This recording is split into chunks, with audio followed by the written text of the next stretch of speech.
Thank you for letting me have this time. But thanks again for everything you do for us. I really appreciate everything and all of your efforts. Thanks.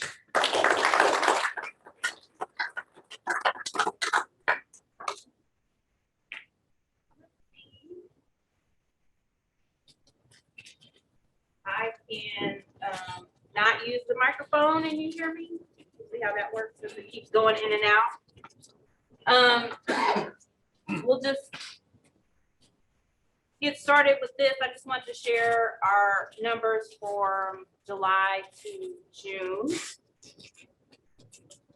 It should be July 2020 to June 2021. That should be the date.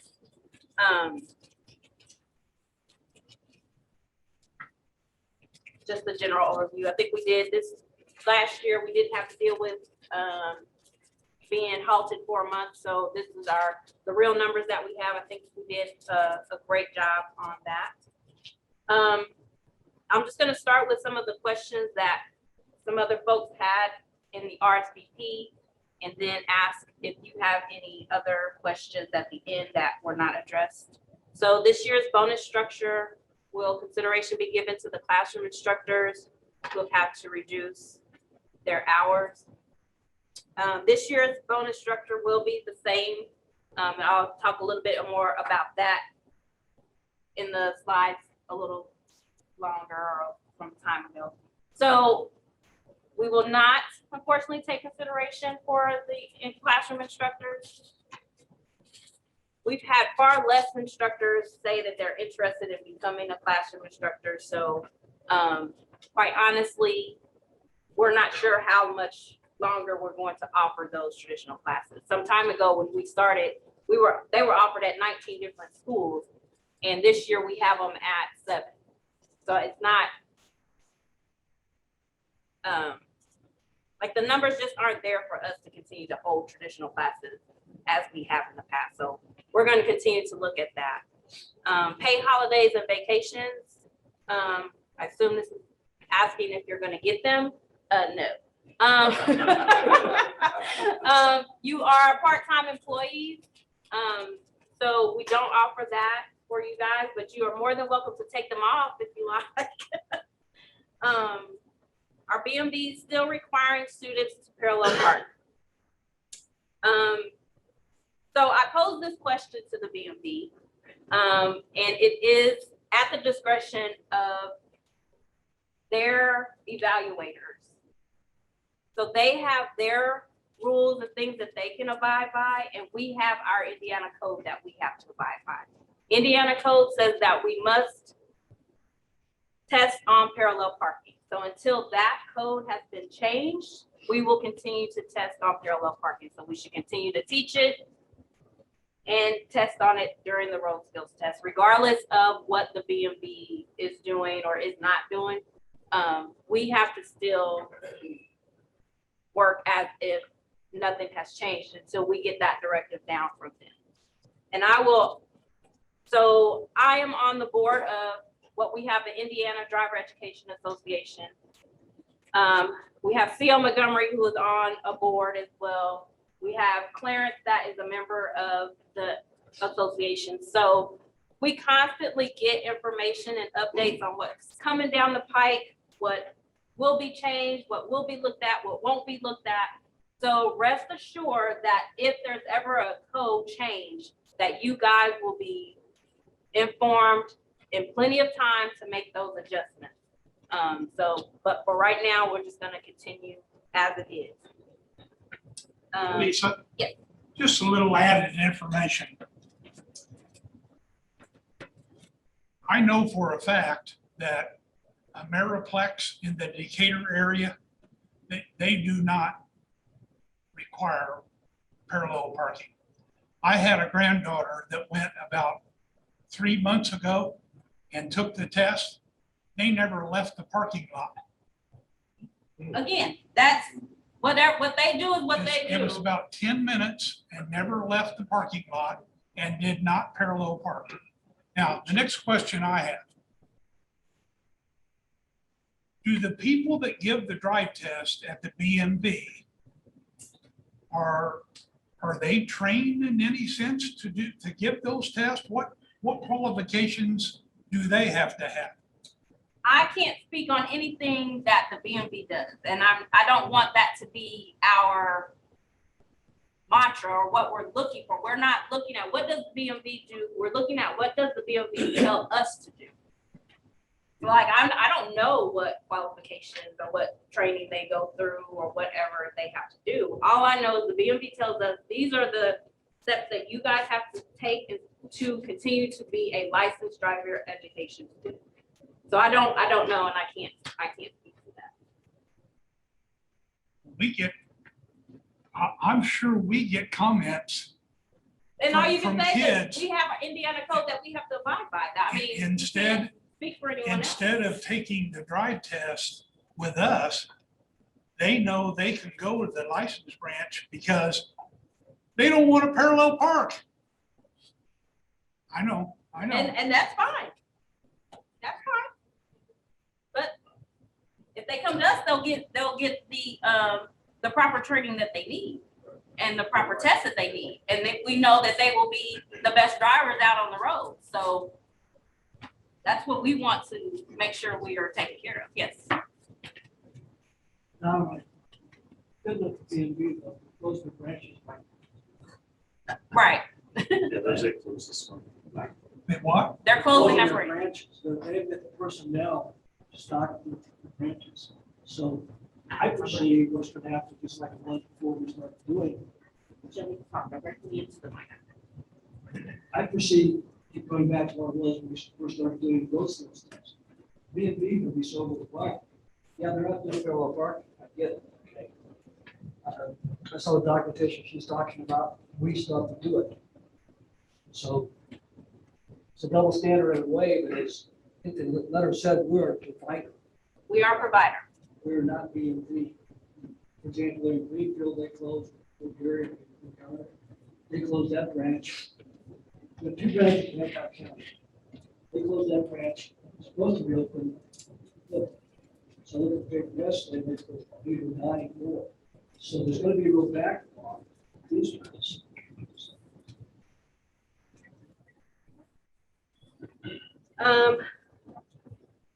Thank you. When a student is assigned to us, they are told they can schedule 3 drives a week. Recommend 2 drives per week. I think we'll continue to ask that they schedule those 3 drives. If you feel your student needs to space out those lessons, we're gonna leave that up to you to make that. As I see coming from you guys, you have far less students that struggle than you do that are good and that can continue. So I don't want to make that across the board that you can only schedule 2 drives a week when someone has been on the wait list for 20 weeks and has 30 hours with them. They're bound to that restriction. So we'll continue to leave that up to you guys and the parents. If they need to stretch out their lessons, just communicate that with them. There's no problem with these kids, for example,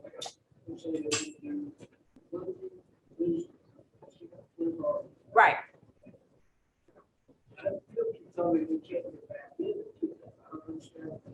They can do Monday and Wednesday. They can't do Monday and Tuesday. Now, they can't do Monday and Wednesday if they have a fee from last Thursday. So, and they can't get into the system. So there's probably different things, but they should be doing every other day. They should be able to do that. Will pay continue to increase based just on incentives, or will our hourly rate increase in the coming years? So this year we're going to do incentives. I understand that a raise has not been implemented for some times for you guys, but I feel like if we do a raise, then we're going to eliminate the incentive, so you won't get both. So we will continue to have conversations about that in-house, and then I will definitely let you guys know if there's a change. But for right now, we'll do the incentive packages and incentive pays. Importance of communicating with parents after lessons to review things that went well and things that could become better through practice. I think this is just a general statement. I agree. just to have those conversations with parents is a great resource and great tool for them to have so that they can go out and practice more with them. Lisa, just go back to the drive test for a second. Remember, I had to make a call about a month ago, maybe 2 months ago, about a kid who I had not checked out his sheet when you sent it to me to give the test. He wasn't 15 and a half yet. He was close to 15 and a half, but he wasn't 15 and a half. And I called, I don't know, I called Jenny or somebody, I called you, like, can I administer the test to this kid? I thought they had to be 15 and a half. So that 15 and a half is a strong recommendation on us. We have no way to monitor that. So I won't say that, no, we can't do it. Yeah, I've had one other one since that was real close to that. They were over 50. Yeah, until we can get a Go ahead. system, until we can get a system that actually stops them from scheduling, we will continue to allow them to test that early. That just scares me. I That don't understand. that they're getting it that early, and then you still have 6 months or 9 months. 9 months. 9 months to drive and practice and then get bad I just don't behavior. understand. I know kids are in sports maybe, or they're involved in an activity, they want to get it out of the way. They can't do anything with it. Yeah, but then what if they don't drive for another 9 months? Yeah. But now they have their stamp and they're ready, they just go in, that just scares me. And I'm on the road with these people. Yeah, that's what I wanted, yeah, so we need to work on a system that stops them from scheduling that so early. Can the online supervisors get access to all information for students? And I left this on there for, excuse me, hello. So this was a question we have online teachers and there are 5 of them. So I guess the question was, can they get their contact information? So I just wanted to make this announcement just for them to say, so the students are assigned to you in DSIS. So you should have their contact information. If you just log into DSIS, you'll be able to see their name, address, telephone numbers, as well as their expiration dates for the course. It's not easy, but it's there for you. Instructors who are not giving drive tests need to make sure they are thoroughly covering that area so the student is prepared during the drive test. This has been, I think, a comment for as long as I've been in this department, that the people that aren't doing drive tests don't practice enough during the 6 hours. I will say during my evaluations that I did this year, I've experienced where they were covering that area, but not even the ones that that do the role skills test. They only practice maybe 2 or 3 times during one lesson. So they don't spend a whole lesson practicing parallel parking. They may touch on it once or twice, and I've seen this across the board. So I'm not quite sure how much more practice a student can take within the 6 hours. Yes. Should that drive, the parallel parking drive, be that hour parallel parking? So not everyone has a drive for parallel parking. So everyone has, some teach parallel parking, some teach perpendicular parking, which is not on the test, but it's a great skill for them to learn. Some people don't teach that. So like they teach all kind of parking. All the forms. We don't have a set lesson plan established. I think I posed that question. Did we want to make a general lesson plan for everyone? And I thought the consensus was no. Because everyone like to have their own way of doing it. Yes. I know personally, on my 4th drive, I spent about parking at the perpendicular a lot, because that's the most common. A little bit of 45 minutes, spent a great deal of time on parallel too. My question or comment that I've noticed giving the road skills test is I can kind of tell who a student has had based on prior tests on what they missed. And one thing, if you don't do the road skills test, make sure that, because part of the criteria on our test is if they take the parking brake, emergency brake off. So if you're not setting that, I would encourage you to do that because the student's losing 10% before we even start the test because they don't take the park brake off, which is a deduction of 1 point out of the 10 that they can. So, I don't spend a whole lot of time on, I spend 30 minutes on parallel parking. Because on the form, there's a lot of double asterisks here, like running red lights. And that's the stuff that I spend most of my time on. For parking, it doesn't even say parallel parking. Well, unless you hit somebody. Yeah, It does say if you hit somebody from behind, that's pretty obvious. But stops in improper position. If they mess up their parallel parking on their test, that's what I mark. It's a 1 point. It's a 1 point deduction. TJ has some input. Yeah. Running over the curb, backed up over the curb. Yeah. It's not really fair. Yes. I don't fail on that. Well, then you're violating what B&B is putting out. Backing over. Okay. You can't back over the curb, not bump. Along the sidewalk. Yeah. Not just touch. Yes, not tap it, but bump over the curb. Yes. So when I get my kids going to do one time, they come to park, they fail. They're not, that's not. I wouldn't say that it's not true. Well, no, I get that. I've had many kids who've done their parking. Or they don't actually have parking. How many times do this? Well, we did like once or twice, or they park through the entire parking. So. Yeah. So I've been in this position for some time, and I have learned that people are not truthful in what they're saying. So I've done it once or twice, meaning I did it one day, but they probably would have done it more than 3 times. And then say, okay, now practice with this. Now, do they do it for drive 4, 5, and 6? Probably not. So I think it's just a matter of, I'm not sure. Like I said, I've seen the tests the evaluations I've been on. At the time, they struggled. They practiced until they got it better, right? Like they didn't just practice and they were still wrong. They practiced till they got better, and then they moved on to the next lesson. So I guess that's going to be a continued conversation. And maybe I do have the focus group.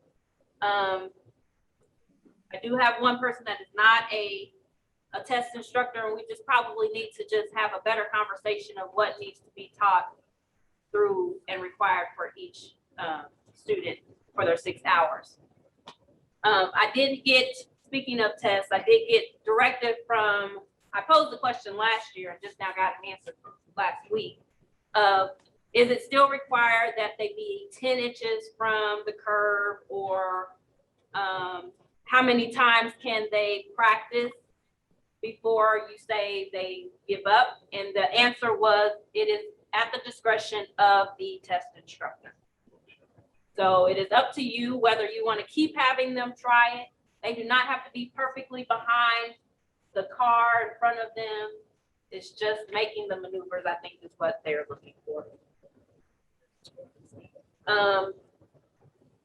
Should we stop driving a student if the parent is not practicing with them? I would say no. Your jobs are to provide those students with 6 hours of instruction. And we do strongly recommend that these parents ride with them. But if they don't, we can't prolong their driving because it backs up the rest of the kids. So continue to drive with the kids and let the parents know, hey, if you're not practicing with them, their grade is not going to increase. It is okay to fail these kids. They're not paying for passing grades. And I think we get a lot of passes, and even through the evaluations that I'm in, I'm like, how are they passing? Like, they're not ready. They are passed because with practice they'll get better. And I think that's doing them a disservice because it's telling the parents that they're good enough because they passed. But in your mind, you're saying, oh, but they're passing because I know they're going to get better. But we don't know because they weren't practicing before. They're not going to practice with you now. or, when they're done with driver ed. So I would just say, just take a little bit more time and really evaluate the kids. If they're not ready to say they can, we have this parent guide that is on our website.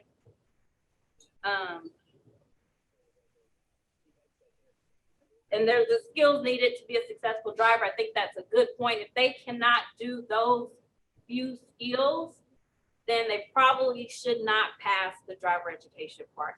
Just mark them incomplete, have them, if they want more lessons. If they don't, then fail them, because those people are going to be on the roads, and those people are going to cause more accidents, and those people are going to make insurances go up. And so if they're not ready, they're not ready.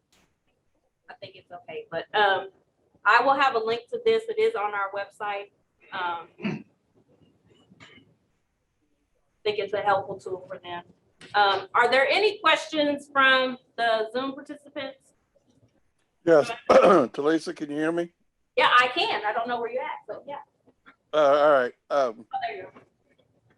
Two things. Number one, going back to the parallel parking, I start parallel parking on my second lesson and try to get 2 every lesson. And I tell the kids that at the beginning, and I say we don't always accomplish this, but I would say more than 90% of the time I do. So that's it. And also going along with the parallel parking shouldn't be the scariest thing I do on a drive test, and I'm always concerned. My other point you just brought up about incompletion. Last year, I could have sworn you said we cannot mark incomplete anymore. And I thought if we failed a student, that means that their permit is revoked. If you fail a student, yes, and they're under 16 and 16, yes, we will send a letter to the BMV letting them know that they did not successfully complete driver education, because that's a reason why they have the permit early, is because they took driver education if they failed. When last year or some time ago, when I said don't mark incomplete, that's when we were doing the incentive package based on number of students completed, and incompletes and fails were not being counted in that. Since we switched to hours only, you can mark them incomplete. And I think we made that announcement then, because we're counting hours you've driven regardless of what the student's grade was. Because when we were doing it just by how many completed, we were counting 6 hours only. And we have those people that have paid for 3 hours and 10 hours and 20 hours that weren't getting counted. So, so now you can mark them incomplete if they are not at a pass. So then that scares me. So if there was pass or fail, and instead of failing them, you pass them, so that you can get, so the incomplete is still an option now that we want to use. Any other questions on Zoom? Hey, Lisa. Yes. I had a different situation. I've never had this happen, but I had a young man who had completed 4 hours, and he was 17, and I guess had held his permit 6 months. So he had completed 4 hours, and he texted me and said, "I'm taking the driving test with a BMB," and I thought. So I said, "Well, does that mean you're done with us, or do you do the 6 or what?" So I guess he took the test, and Yeah, after they take the test, they don't come back. Now, that doesn't mean they can't continue with their drive. 6 drives. It's just because they have a license. No, he just wanted to get done with but it, yeah. I think, but I don't. Lisa? Hey, I don't even know why he we took appreciate their fee. yeah. Well, he went to the club, so he's, Yeah. To Lisa? yeah. A couple of times I've had students that were in the same situation where they went ahead and went down to the BMB and got their license, or took the test and got their license. I usually recommend that they go ahead and complete with us. That way they have the insurance discount. And also, I just wanted to say there were some things in the chat window that we had put in there too. Oh, I'm sorry. Oh my goodness, y'all are busy. Oh, let's see.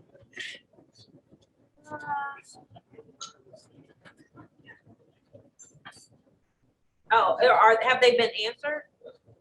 I've been going back and forth, but I think there are some worth saying out loud to everyone. Okay, so we had a question.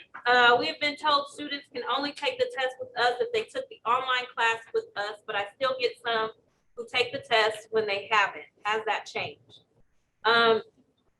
So they have to take the test. They have to have completed both an online class or traditional class and the 6 hours of behind the wheel instruction.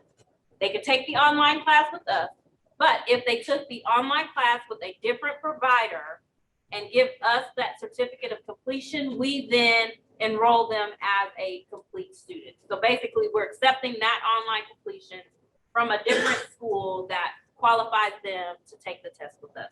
So it hasn't changed, but it has changed. Does that certificate have to be received prior to completing behind the wheel? It has to be, yes, we have to receive it before they complete the behind the wheel. You know, I had a student like that, but he was saying when they sign up, they have to prove. Right, when they sign up, yeah, so they can't go through the 6 hours of driving and then say, I want to take the road skills test, and then we say, well, you don't qualify because you didn't take the class with us.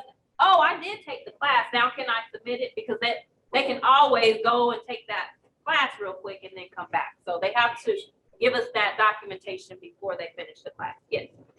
We're still on the, if they don't use 6 hours of parking. For the driving, yes, that's regardless, yes. Yeah, we don't take completion for the driving from any other school, and we don't take completion from a traditional class from any other school. And we did have, I don't know how long we'll be taking online completions from other schools. We had a student submit an online completion and said she finished the class in like 6 days. And so we're like, so are they not calculating or keeping track of how long the students in the class is our question? We have to make sure that school is also abiding by the BMV's rules, which are they have to have 30 hours of class, and that can't be completed within less than 10 days. So we stopped taking an online completion from one school. We'll probably need to do more research in the other one. Love to see a parent guide at. Lisa, can I ask one question? Hold on, Jerry, do you want to? Sorry, you cut. Jerry Campbell. Yeah. Parent guide as last bullet states. Oh, I put on session notes 3 hours long at lesson 1 is highly recommended. Yeah, I have this issue where I've had a kid with 0 hours, never been in a car before, didn't know how to use pedals. So I got to take them over to the parking lot. Usually I do a neighborhood drive, lesson 1, teach them hand over hand, steering, braking into the turn a little bit, some other things, some perpendicular parking. I'm already behind. Lesson 2, if I take them from the parking lot to lesson 2, I'm going 40-mile-an-hour roads, going through a bunch of roundabouts, double lane roundabouts. So almost always I say, listen, you're behind. You're going to have to probably, with parent consent, get a 7th lesson. I'll give you an incomplete at the end of 6. We'll add a 7th lesson. And so I always put on my session notes, listen, success for getting through 6 lessons and finishing up is going to be very, very slim if you come in with less than like 3 hours logged hours already. I don't know if that's fair to give that recommendation. I'm looking for your guidance, but I've almost always added a 7th lesson if they got 3, 2, or 1 hours. 3, it's kind of marginal, but 2 or 1, or 0. I have a hard time getting them through the curriculum in 6 lessons. What's your thoughts? So I like that you're making it a recommendation and not a requirement. Most instructors have, they recommend so many hours. That's great, but if a parent doesn't do that, then that really is on that parent and that student on how successful that student becomes. So again, they're not paying for a pass after these 6 hours. They're paying to get that the instruction and the lessons from a certified instructor. If they want to take that as slow as possible, then that's how they want to proceed. So after those 6 lessons, because some parents say, I don't want to drive with them at all until after those 6 lessons are done. again, that's doing a disservice to the student, but that's parents' prerogative if they want to pay for 7, 8 more lessons to get them to a point where that we can confidently say they've passed the 6 hours of in-car instruction with CISD. So a recommendation is fine, but Okay. we don't want to make it to where they feel like Yeah. they're being beaten up if they haven't gotten those 3 hours, or feel like they're less than, or they're, you know, we don't want to make them feel bad Right. to a point where they are distraught over the situation. Yeah, I've had kids and I've said, listen, it's not your fault. You know, you really got to start picking up those parent drive hours once we start our lessons, because I can teach you skills, but I can't get you good at them in 6 hours. You got to practice them just like a sport, just like you're playing your football game and basketball. All those things you need to practice in between lessons. So, but I make it a recommendation. I just say it's not very, I haven't had a lot of success getting kids through 6 lessons if they've come in here less than 3. Yeah, I've had those talks with the parents as well. That get those calls after the instructor says you need to have 10 hours, and they're like, well, that's why I paid you guys to do this. Right. And I tell them, you know, well, just I try to, even when my son went into kindergarten, like I didn't just throw him into kindergarten. Like I practiced the ABCs and colors and all that before he was of age. So you want to do that same thing. Just get them familiar with the car, make sure they drive a little bit in the parking lot or something, just so that they're familiar and they're not behind the car. Yeah. Okay, good enough. Well, I'm thinking that, you know, when I'm teaching class, I've been in the car with the kids too, is that first question I ask every class is, do you really want to drive? Mm-hmm. And if it comes down that they haven't had any time in the car, my first question is, are you really wanting to do this? If your parents aren't willing to drive, do they really want you to drive? Yeah. So that goes to their success right there. Yeah. So that's That the is first true. question I would ask them. If the parents aren't willing to drive with them, they shouldn't be in the class. Yeah, they really do need to practice. Gary just noted on road skills test, students sometimes tilt the outside mirror so that they don't hit the curb, which is a good tip to use. I would just say, just make sure you put the mirror back in position before you drive off. I've seen that in evaluations, and they tilt it, which is a great tip, but then when they drive off, they forget to put it back in the proper position. Please, going back to the kids with no experience at all, I've had probably half a dozen with no seat time at all. And what I've done is, get familiarized with the car, get them in the parking lot, get them driving a little bit, and then just tell the parent at the end of the drive, let's try to space this out over the whole 90 days and get it as much practice as possible, because if you don't, you're not going to make it. Right. And I just tell them that. Yeah, you gotta have that conversation, yeah. Bernard had a suggestion for lesson plans would be that we make a checklist of things that should be covered throughout all 6 lessons, not necessarily what should be covered on each lesson. That is true, but that is in the code already, a checklist for us that they're just general, and I think it might be in the parent guide as well. I'm not sure. But yes, so probably what needs to happen is just a printout of what that code is, and it's a pretty basic code. And it just says parking and turning and drive. It's pretty simple. Are there any other questions or concerns regarding anything else? Did you see Bernard's last little comment he said about road skills tests at the BMV? I've never heard that before. No, I can't get back on. His question was, I've had a student go down to the BMV and fail the road skills test and then come back and take it with us. I was told the BMV told her, no, you are required to continue subsequent tests at the BMV. Is this correct? And has anyone heard this? That is not correct. If she did the 6 hours with us in the class with us, she's still eligible for our road skills test, whether she did it at the BMV first or second. So as long as if she failed the rule is though, she does have to wait 2 weeks before taking the test with us. But other than that, they're still eligible to take that test. Hey, please, just a question for, is there a standardized way, I know there's nothing in the manual about signaling at roundabouts, whether Nope. guys do signal, whether they don't, if they do, how do they do it? There are no guidelines or regulations on roundabouts yet. I think they're written in the manual Yeah, you for. guys, yeah, my recommendation is if they're gonna turn right at a roundabout, to signal right. That's what I. Before you go in. Before you go in, because you're telling other drivers on the other side that what you're doing, and then you go ahead and make their turn. And then signal right when whatever exit you're leaving. When you're leaving. Start, you have to have a signal. I don't coming know. out, so you're letting the car go sitting there that. Right. Now, so you can go in. Yes, It's, Talisa? Talisa? hold on, wait, I got you, Bob. it is. Okay. And there isn't any guidance, but I do know for a fact that since Hamilton County is the roundabout capital of the country, and it really is, in Carmel, the Carmel police do give citations for not signaling your intent to leave the roundabout. They will ticket you for that.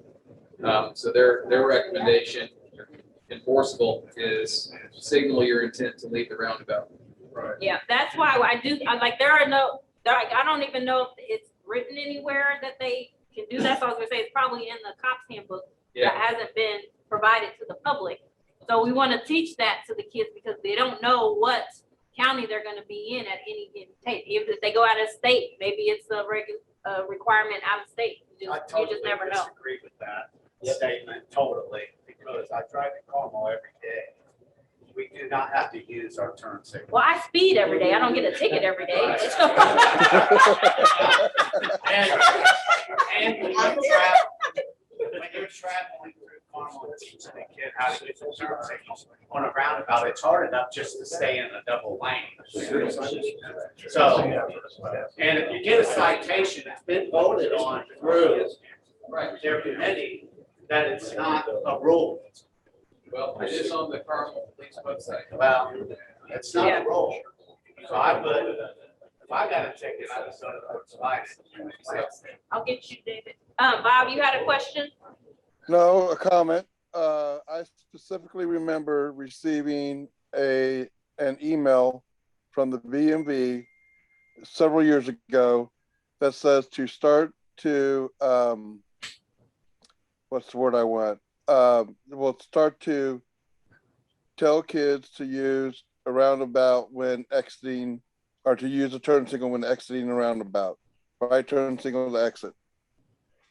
They wanted us to emphasize this. Don't need one entering because there's only one way to go, but since there's 2 or more places that you can exit, use a right turn signal to exit. And that came from the BMV, an email, because I guess I was on a list because I was an instructor at that time. And I can't tell you how long ago. Huh? Yeah, I think we asked that question when we were at our meetings. And they couldn't give a clear answer. Your wheels turn left when you're going through a roundabout, now you have to signal right. Yeah, it is. I tried it. I didn't like it. I have my students do it. I tell my students to do it all the time. Just do Signal it, right to exit out. because, you know, I realize you guys are talking about Capitol Road, Greenfield, and you that way also. It's just common sense, in other words, if you're coming around, if you're gonna make a mistake at 4 quadrants, you have to turn right, put that doggone turn signal on, and then when you come out, put that turn signal on to let people know what you're doing. To me, I equate it to a 4-way stop. Yeah. Yeah, well, no. David, did you have a? Okay. I'll just say it. I read an article 4 or 5 months ago that promised something over before. Yeah, I read. Because they didn't use their turns around town. Yeah. So again, it just depends on the topic today, but it is, we are teaching best practices.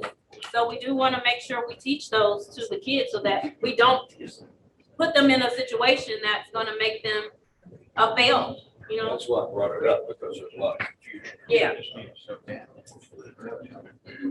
Is there still confusion with it? Is there still confusion? Absolutely, there's still confusion. But, you know, the law is, we don't have to use instruction. So that should clear up the confusion. That should clear it up right there. Well, there's still confusion. You don't need. All right, so why can't Enterprise app give us alert on oil change, and tire rotation, and other maintenance? I thought it did. I will ask that question to my contact there. I thought it, yeah, that's what he was saying, but I did learn last week that some of the information that they have in their portal is incorrect. They're not matching VIN numbers to gas card numbers. So I'm trying to work that out and get that figured out. So it's probably why it's not working, but I thought the app did give you alerts.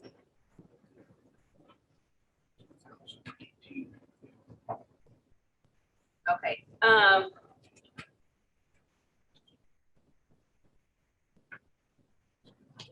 It was just asked that I repeat the comments from the floor because they can't hardly hear in the Zoom. So I'll make sure to do that. Just go over some little housekeeping things. If you are thinking about retiring next year, just make sure you understand that you will have to retire from CISC as well for at least 30 days. So that just means if you are going to retire, these are for teaching people that are teachers only. So if you are going to retire in May, you're going to have to sit out from driving in May as well. So you'll May and then come back 30 days later. Anyone that we contribute to, if we contribute to your turf or your perf, you have to do that. Denise, is it guaranteed higher value? Don't be shaking your head. I'm like, oh, we don't have no cars. We don't have any cars yet. So once I retire and then I get reemployed in 30 days, the CISC then put money back into my perf or turf? No, we stopped. Okay. We're done. You're done. You're retired. You get nothing else but your base pay. Yeah. Yeah. I did want to make you aware of this portal that we have that you may not be aware of because we weren't aware of it. So, oh, look at this. So it's a portal where your username is your email address that we use to get your pay. And you can get all of your documents, your W-2s, your tax forms, your pay statements, all of that good stuff is there. You can email Jenny. So you can click the email admin button here if you want that changed.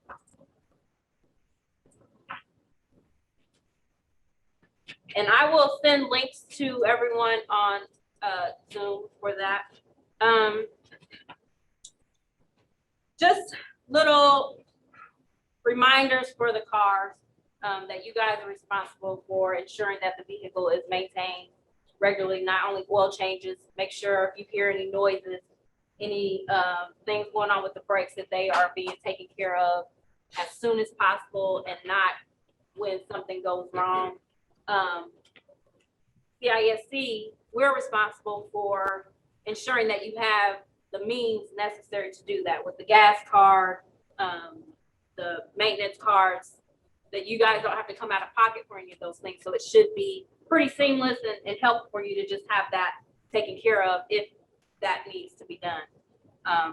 I will look into the Enterprise app and making sure that it provides notices of when the oil change is due. But if you have a 2020, is the automation not there that you need an oil change? Does it not have you set? I'll look into that as well. I thought those cars had a reminder interval set that lets you know when the oil change is due. So I'll look at that.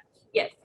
I know with the oil changes, we'd like to always do 6,000 miles, but I know that the newer cars, they're getting about that 5,500. It's coming up as the engine light saying, hey, you need a new oil change. So is it okay as soon as I see that, if it's before 6,000 to get an oil change? You can, yeah, but you can also change those intervals Okay. to say 6,000 instead of 5,500. Just a reminder about the Take 5 oil that we have. I've seen a significant increase in the amount that we have to pay. Sometimes it's $35 opposed to the $60 that you get normally, and it's the same synthetic blend that you need in that car. Just make sure that you're using Castrol GTX only, and not unless you have miles over 75,000 miles, I think, then you use the high mileage, but otherwise it should be the GTX. When getting gas, make sure the mileage is entered correctly. They keep that mileage, helps keep track of when the oil change needs to be due or when the maintenance needs to be done. So I get when they're put in incorrectly, I get notices, oh, this car only drives 200 miles a month because the mileage numbers are so different each time. Accident incident procedures. We've had 10 this year so far. That's a lot. We've had 9 accidents and 1 incident. An incident was you're driving down the street or on the highway and the construction truck has debris and it blows off onto the window and you need the windshield fixed. So windshield fixes and things like that are incidents. Accidents are when you've had a collision with a non-moving object and a moving object. Anytime that we have to file a claim with the insurance, just like your personal insurance, it's going to go up. We can also get canceled within the 30-day notice. So our insurance gets recycled and renewed every year. So we're a little concerned if we're going to be picked up in January. So then we're scrambling to find an insurance company. So I just need and plead with you guys to practice defensive driving with the kids as if you were in your own car. You see an oncoming car and they look like they don't know where they're going. They probably don't. Slow down, back up a little bit. Just back up a little bit so they don't hit you. Because as our insurance goes up, it went up, but almost 400% the last time. Yes, so that affects pay raises. It affects incentive pays, all the extra things that you want, the swag that we was able to buy. We won't be able to buy that. We won't have that money. But so I mean, we have a lot of overhead. So with our, you may not think with the car, the maintenance car, the fees, that's a little expensive. We have our pay that we need. Your pay, then we have technology things like the thesis and schedule to drive, all of those come with fees as well. So I would just say, please, please, please be as alert and defensive driving with the kids as much as possible to be mindful of those fees that we have to pay.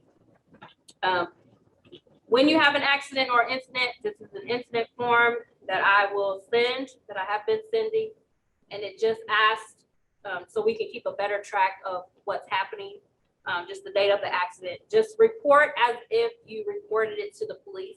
I need the same detailed information that you gave them.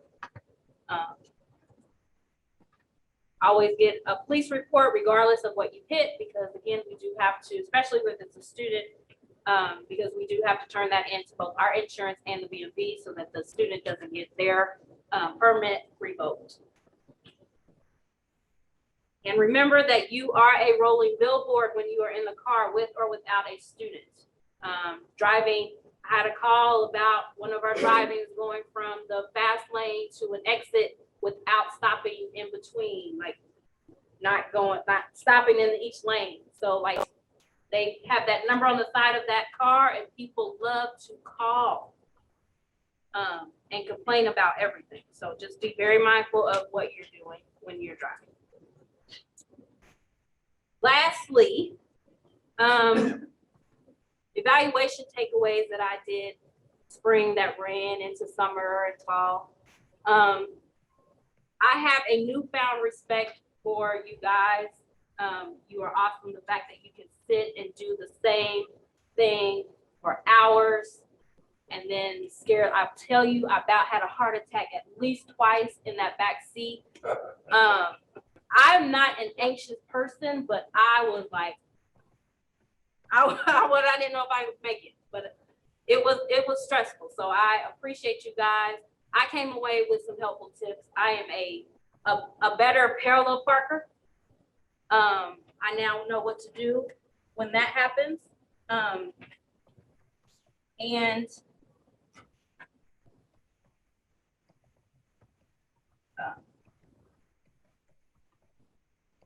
some instructors get out and talk to the parents, even in the rain. They get out before and after each drive and talk to the parent. I think that is awesome and wonderful. I know the parents can probably appreciate that.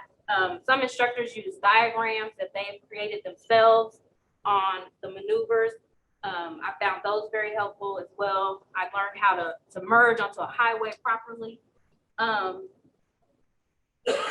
a better driver, and I didn't even do 6, but I did 20 hours. I did a lot of hours. So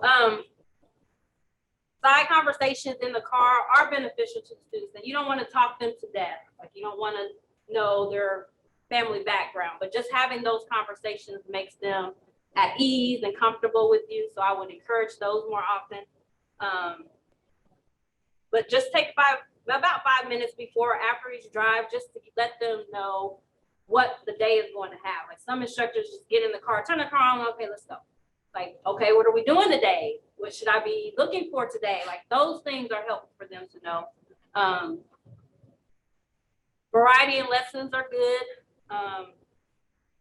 One instructor, I mean, I think I've seen just about everything. Roundabouts, protective turns, unprotected turns. I know all the terminology. Be sure to remember to wipe down the vehicles after each student. Has anybody had any pushback on masks since we started back? No? Good. Okay. Yes. Oh, with that, what I've noticed is, so I forget the dates, but we had a time period we didn't have masks. And then I'd have students, and then I might not see them for 2 or 3 months, and now we're back to masks. What I've noticed, and I can do this when I have communication on the road test, but lately I've seen kids who have come back to do a road test. They didn't know that they had to have a mask. Then all of a sudden my mask supply was going really down really quickly. So I didn't know if there was something that could be put in when you guys send emails about the road test, in case I forget. Absolutely. When I communicate with them, say, hey, we got where. That is a good point. We do not give notice with that the new policy had changed back for those coming back for road skills test. So we'll definitely add that into the email. Yep. One thing I noticed that was common throughout the evaluations, that you're not doing a physical viewing of the permit. You're either asking if they have the permit or not asking at all. So it's very important that you physically view the permit, make sure the permit is theirs, that it's valid, that it's the same person that you should be driving with, all those good things, because a student will say, you can say you have your permit and they know they don't, will say yes, just so they can get going. As I was meeting you guys, sometimes the meeting spots were not accurate and scheduled to drive. So you meet at door 4, but you were not at door 4. You're in the parking lot adjacent to door 4. I think it's just, if you're going to change your meeting spot, just be sure to change that and schedule the drive as well. After lesson, written feedback is helpful. We do have the comment sheet. I really wish that you guys would use that. If not, use your own. Write it on a piece of paper. Do something that gives them something in hand to say what they are doing, especially if they are failing. But in general, it's always helpful as well.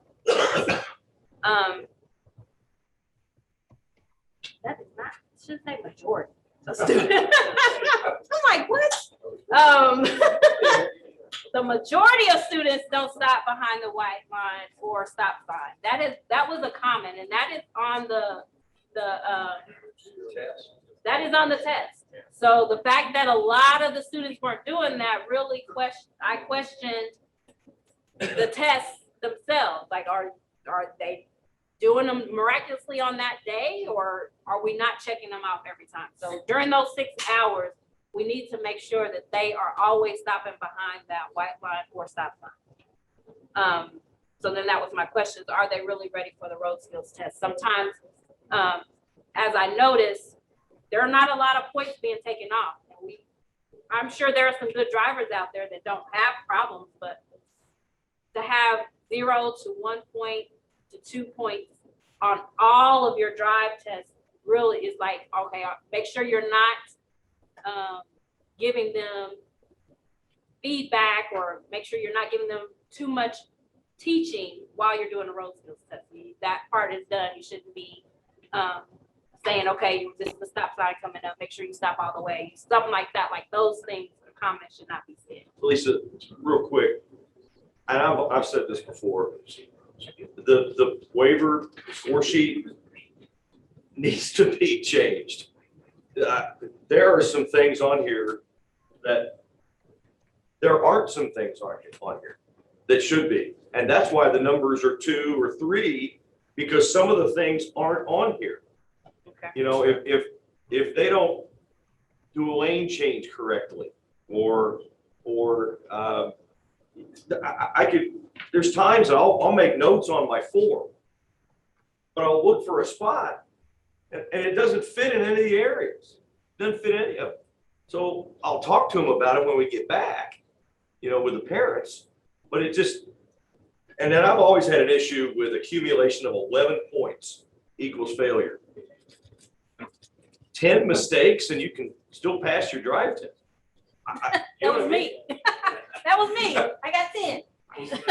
I've never had that many, but. Yeah. Well, not if you took driver ed, I would say no, you shouldn't have 10. Right. Yeah. And at the bottom, it commits an unsafe act. Yeah. Is not a double asterisk. Now, why is that not a double asterisk? I agree. Yeah. My question about that is, if they get 10 points, isn't that the discretion of the instructor to pass them or not? No. What, if what? They get 10 points, isn't it that? If they get 10 points, is it at the discretion of the, if they get 10 points, they still pass. They still pass? But they can still pass, but do they have to? I mean, can They should pass, yes, they should pass. Yeah. I had Yeah. a student that That's went past the stop line 10 times. So he had at least 10. Yeah, Thank God he didn't make any more mistakes. yeah, he had, Every time he went by the line, or stop line, I counted. I think most he people. was just would saying say- after, he had a student that had 10, Yeah, 10 the same violation. same violation 10 times, yeah. But it's, you know, Yeah. I've had kid has a kids, habit of going past. I had that. kids that get 7 or 8, and it's Yeah. because they run over the stop line, or they don't check the blind spot on the lane check. Just so.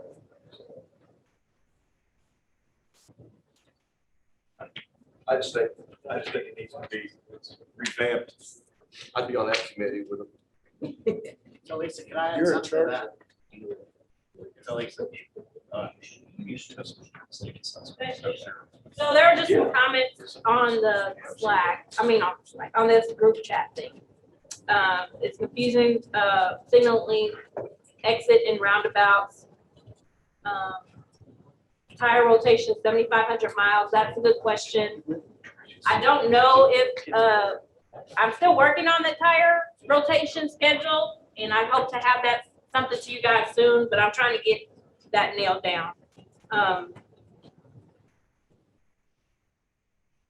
Periodically enter, you can enter your odometer in the app. I question Enterprise if the app is really communicating with our portal. So I do have some real conversations and questions to ask my contact there. Session notes are good for mass requirement, but as far as the road skills test, they don't go into schedule to drive to book that, so they still won't see those. Road skills test routes are very easy. They are easy. They just have the basic things. So I was just questioning if they're ready, because I saw a lot of mistakes during my ride-alongs, and most of my ride-alongs were drives 4 and 5, where I, in my mind, felt like they could have been a little better drivers, and some things weren't caught or told that they were doing wrong.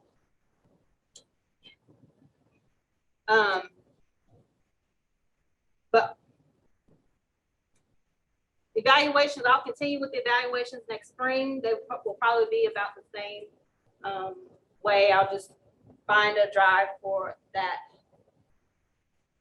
and see a good time. Hopefully no more Saturdays, but sometimes that's the only time that I can get with you guys because I don't want to drive at 6 o'clock at night or ride along. So with those evaluations, those ride-alongs, I did the instructor online course to be certified as instructor. So I will be certified next year. I will not be in the car though. But it's just something to have. But I may be a point where we need to do some live stream classes where we have to facilitate those in our house. So I do need an instructor license for that. But overall, I just think that you guys are great. We had an awesome year. I have the utmost respect for all of you, and I appreciate all of you so much. Are there any questions? I am going to show you guys the overall numbers, but these are some just feedbacks from other parents and students that have sent in requests of how great you guys are.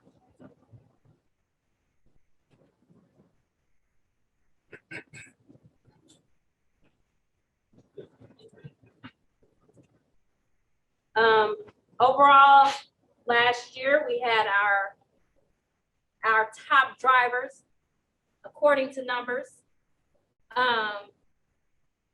Dan Jones came in. Brian was close behind him. That was the total, and then the hours completion. This was based on your incentive pay and the hours that we did.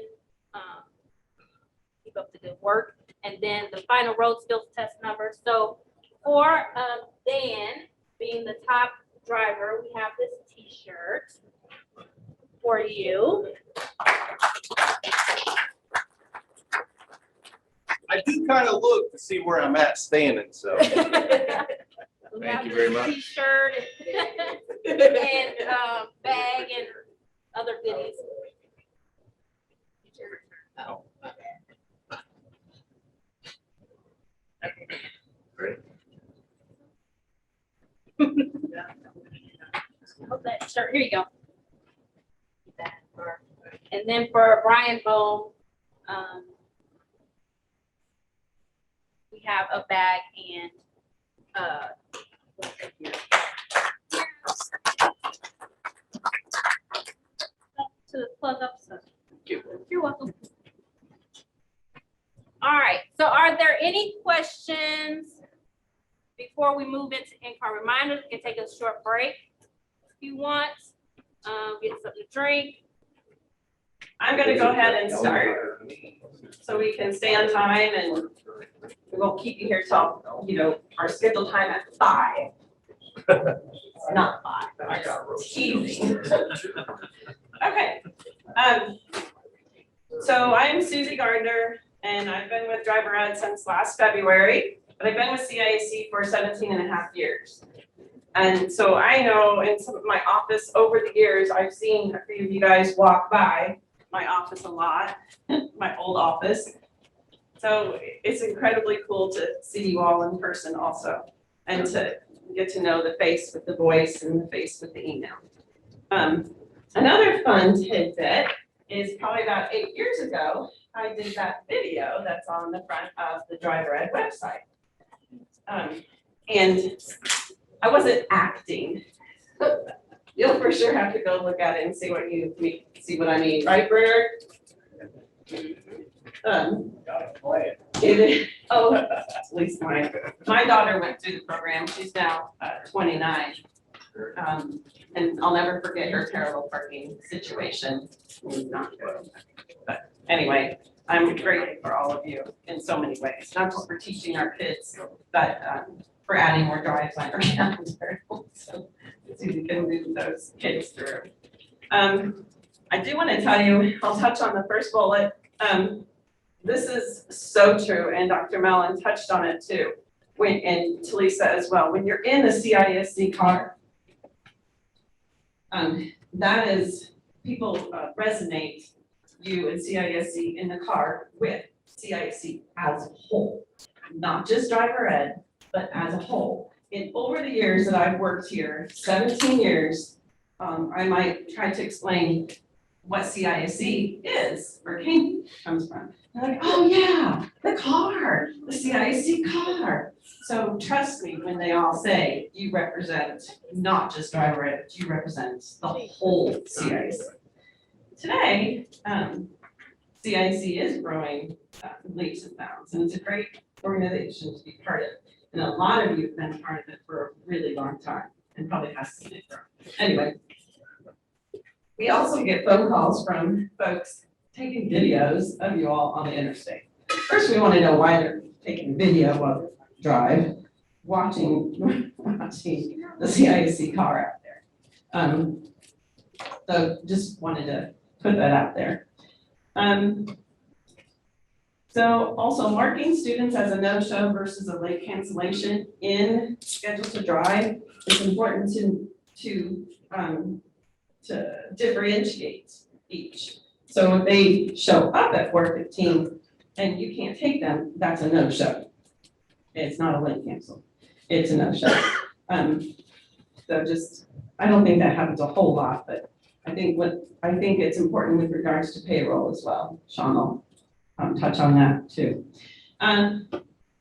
Also in schedule to drive, make sure that that you put pass and it's saved on the 6th drive, and then mark it as complete. All of those steps help automate the process and emails. I know sometimes, like on the 3rd drive, I've had to update it for a few. If it's not, let's say the 3rd drive doesn't say complete, it's just out there in limbo, then the passing doesn't work. So just hit complete and make sure that's saved. Also, if you do not mark your 6th drive as complete or pass them, they will not get their road skills test eligibility email. So then they're calling me and cussing me out. I don't take too fondly to being cussed out, especially for somebody else. So while you're in there putting the notes, just please make sure you enter their grade, mark it as passed. I usually give you guys a 48-hour grace. After that, I'm on you every day. Enter the grade, enter the grade, enter the grade. Chris? I'm confused on mark scheduled to drive pass. Do we do that? We do that thesis, Yeah. but we don't do anything in scheduled to drive as pass. It's thesis. Okay, Sorry, all right. it is thesis. Okay, that's all. Did you guys get that on Zoom about putting the pass in thesis? Just make sure you understood or got that. Thanks, guys. I do all the time. Then the last thing, Carly, I thought when you went to schedule to drive, It is on that as well. you put submit the 6th drive. so correct. And if you go to the roster, then you go to thesis and go to the roster, Yes, they won't be there. so, right, you're right. So you have to do it in schedule to drive first. Yes. Correct. Then, in thesis, it will mark it as pass. Okay. Yes, sorry. Okay. It's scheduled to drive. Kids do not play there. You know, when you go to click that they complete. Right. Complete right to the left of that, there's no grade assignment. You have to click right with pass and fail. Yeah, it's scheduled to drive. On the 6th one, it's scheduled to drive. Yeah. I don't know, Chris, your drives are working, so. Because I always click something that says archive. That's in the daily in the schedule. No, you're not in the You don't have to archive anymore. Yeah, you don't have to archive I your don't have to students. I archive do that. Okay. So there was a time when you guys did archive the students, and I think Annalisa last year made that suggestion to not archive the students any longer. So you do not have to do that. We do that. Sean does that. Susan, I thought as soon as we archive it, it puts their grade in there. It's so we don't have to go into both systems. And you haven't been doing that because I don't have any that are ungraded for you. When But we no, if you archive mark it or if you archive it, there's no grade, it just says not assigned. But then it'll say pass. It'll just turn it over to you. Yeah, once you've turned in their sixth is being completed and Yes. passed, when you check archive, it will say pass already on there. Correct, because that's what we do before we actually archive. We make sure that they have passed and then we archive. Yeah. We hit archive. I passed the first, then I archived. And I was doing it because I think that generates their completed form to them quicker, but you guys want to. I see. So don't do it. Correct, we will do that. Something I think Lisa touched on a lot of this, and you guys brought, there was a lot of conversation that needed to be had earlier, so that was really good. But notes on your scheduled drive, notes, communication. That's so important for the student and or the parent to see in the kid's account on their driving, how they are, how, what you suggest for them. Communication is just huge. So thank you for doing that, and then keep doing that.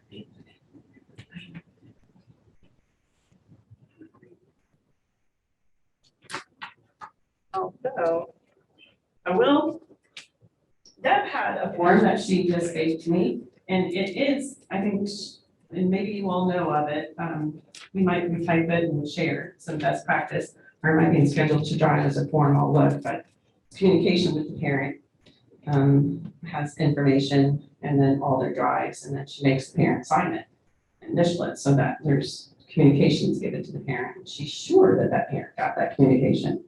I know Matt and Bernard, they, thank you, they send out an email to each of their students when I assign to them. Yeah, that's what. Detailing out exactly what is expected, schedule your drives. I do want to talk about a very common mantra that I hear from everyone in just a moment, but this is it, thanks. This, I know you can't really see this at the moment, but I'll probably just leave it on the, leave it out with the other road skills information, just so you can see it. I'm gonna probably retype it and share it if you guys want to.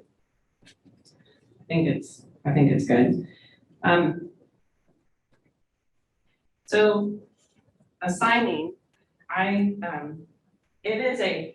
assigning students to instructors is kind of a tricky job.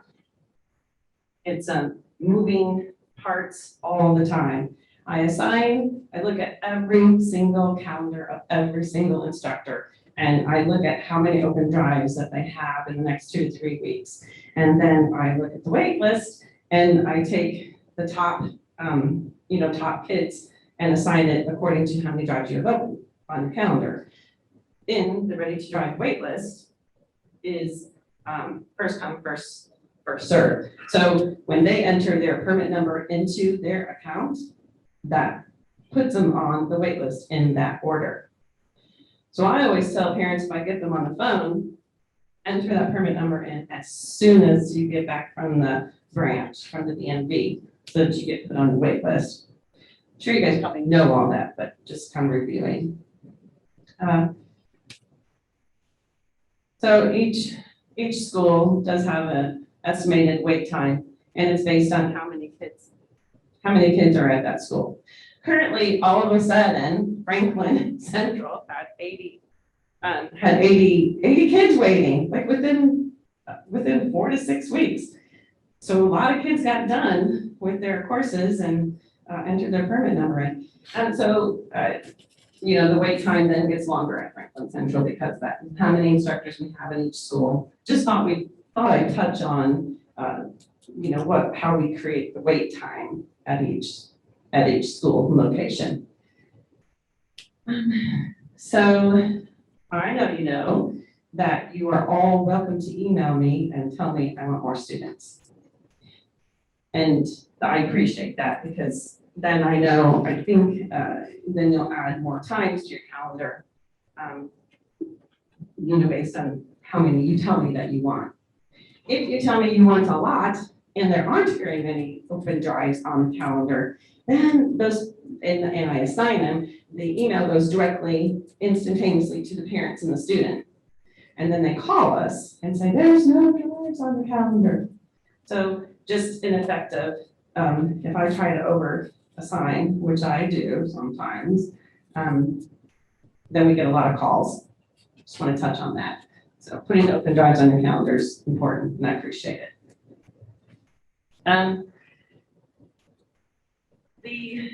There's a couple other little things I wanted to touch on. Communication. I hear a mantra on from everyone that these students aren't scheduling their drives. They'll sit on it for 30 days of their 90 days before they start selecting drives. Then they scramble to get their 6 drives in, and then that's when they go, there's no open drives. Well, we do look at when they were assigned an instructor, and we do say, you've been sitting on it for 30 to 40 days. So, we don't always feel sorry for them when it comes to that. So it is a common, I think, phenomenon with these teams these days is they don't seem to be in a hurry to schedule their drives. And I heard someone say that they'll look at the calendar and cancel their drive because they like this drive a little bit better a week later. And then it's kind of late for you guys to fill those slots. So we're hearing you and taking note, and forever will keep reviewing and coming up with the best practice to help that. I know we send out 30, 60, 90-day emails a lot. Every now and then I'll send out reminder emails. A couple of times, poor Pat, I threatened them and said, I did this for Pat. I said, if you don't schedule your drives within 2 weeks, I may cancel you and put you back on the wait list. Oh, that woke them up. And they did schedule, didn't they, Pat? Yeah. So we don't want to threaten them. So that's a tricky, area, but I think we'll further investigate that and then share best practices if you have any input. Could 90 days be too much? 90 days could be too much. However, there are some instructors that have very limited time on their calendar. So it makes it hard for students to pick a good day and time. From the instructor point of view, and if you're getting kids that maybe aren't driving as much with their parents in between lessons, you may see a kid for lesson 1 on October the 2nd and not see him again until October the 28th. And everything that you worked on, You have to do it again. you got to go back over and do it again. So if you tighten the window, maybe. Nope, they'll just pay for extensions. And They have no problem paying for extensions. Well, that's good feedback to give them after that first drive. I mean, you might even say that, and some of you probably already do. After the first drive, you tell the student, schedule the drives as soon as you can. My slots get taken up quickly, and do not have a huge space between drives. That's really good feedback, Joel. You guys have a lot of good ideas and a lot of good best practices. I encourage sharing with each other. Definitely. And you all are great instructors, great driving instructors. Yeah. I don't want to make a great driving instructor. What I do is called the drop dead date.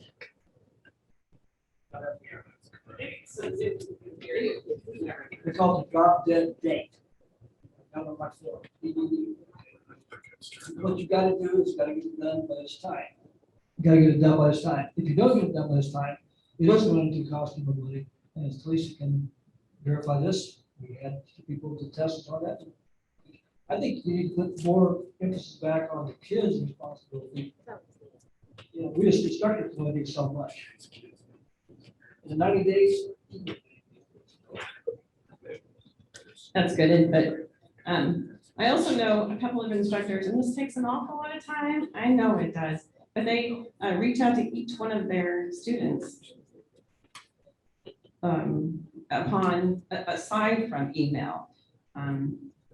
Help them get things scheduled. If you can do that, I think communication is huge, and then you see those straggler kids that aren't doing it, reach out to them, a number of times, and if you need help, let me know. I think, the road skills test, I'll touch on that just a little bit. I know you guys all noticed out there, I had refresher packets for the road skills test. If I ran out and you guys want one, because I only made 20, I think. It's nice to be refreshed on what we expect for the road skills. And it was a huge conversation earlier, so I think it's kind of important. Also, there's blank sheets out there, and then mailing back those completed forms to us. We appreciate that, or drop it off in that white box outside of the elevators on P2. The BMV requires us to have those, and then when we get each one back, we have to go through each one. Like, see that stack over there? We have to go through each one of those and vet it, that it's signed and done correctly, and then we delete it from a database that we keep track of it. We get audited on those, so it's important. That's why we have you return it. I know that some of you have been, like, when you get a student, you just automatically start putting their drives on this form, whether they are scheduled or paid for a road skills test. You don't have to do that anymore, because there's a slight chance that if you don't do the road skills, it's gonna go to someone else and they're not gonna have this sheet. If you still do and you want to, just give it to the student to kind of go with them to the road skills test, but you do not have to, send in this unfilled or partially filled sheet. I think you guys did. I think you used to do that anymore. I think that's it. I do want to, yes, Chris. I screw this up all the time. So if I give the test to another instructor's student who drove them for 6 hours, do I then have to fill that out? Right. That with the 6, so I gotta go in and find when that kid drove those 6 drives? No. I'll do that. Okay. That's why we go through. Okay. I mean, it's, I think some have, and it's nice, but that's what we do. We'll do that. Only if you have that kid, that student, the 6 are already filled out. Right. If you got their sheet and you did not do their 6 drives, but the drives were done by another instructor, you do not have to complete that. So just leave that Alters, blank. right. I think some have filled it out and it's nice and I appreciate it because I have a whole stack. And then some. But since most of the time we're giving our student the test, it's beneficial just to do It it is. as we go. You can fill it out and then if you don't, if it doesn't happen, you can just shred it. But Does that make also, sense? yeah, but then the other part become now is what I touched on earlier. Sometimes you don't know if that kid's gonna take it with us. Right. So that's why, I guess I've been holding on to the sheets, waiting to see, are they gonna take it with me? And then you just don't know. I see. And that's why I probably sent you a bunch of sheets that, I had for a while, but some of those kids that didn't take the test with me because I didn't know. Sure. You can separate those out, you can have your own stack. So the kids that after 6 to 8 weeks, sometimes they can come back and take the road skills test months, later. In fact, you can suggest that too. Just after a while, if they don't come back, Chris, then you can keep that pile separate and then shred it. Being an instructor, I wanted to say I saw this great T-shirt. I'm a driver's ed instructor. What's your superpower? So you guys should tell everyone else that. You don't have superpowers. Okay, I'm going to hand it over to Sean. Thanks, guys, for listening. Very patient with me as I ask for open calendars and more students.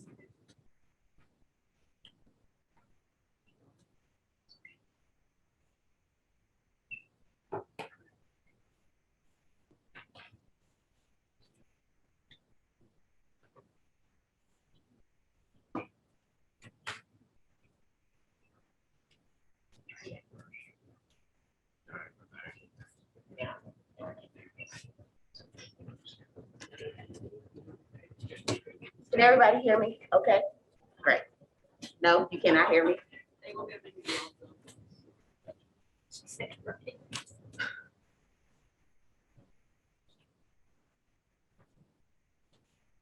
All right, so your pay claim reminders.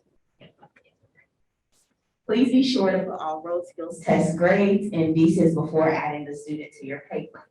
If they do not have a grade when you turn it in, they will not be counted on that claim, and you'll have to wait to the next pay claim. If you do not receive an email from Susie or myself about adding anything to your claim or adding the late fees to your claim, please do not ask. You are paid $20 for late and no-show fees. Unless it's for a road skills test, then you get $15. I know that is a question sometimes you guys call me, what do we get for our claims? No, that's your answer. If you have been training a new instructor, it is your responsibility to add that to the other section of your pay plan. It is also your responsibility to keep track of how many hours the training instructor is riding with you for. You are paid $5 an hour for training. If you forget to add any road skills tests, I can shorten it.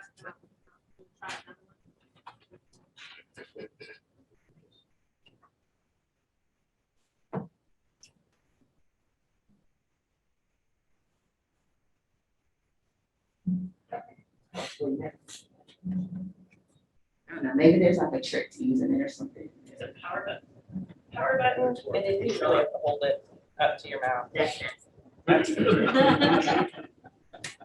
If you forget to add any road skills tests late, no-show fees to your pay claim, you may only do so for up to 30 days after. We are in October. Please do not call and ask about any late show, no-show fee back in July. That means I have to go through every single pay claim that you submitted, then I have to go back through the account. That's too much. You guys are responsible for your pay. Most of you love being independent workers. That's your job. If you don't get paid for it, that's on you. Just keep track of it. We try to do a good job of sending emails. I usually put the name in the subject line. That's just me.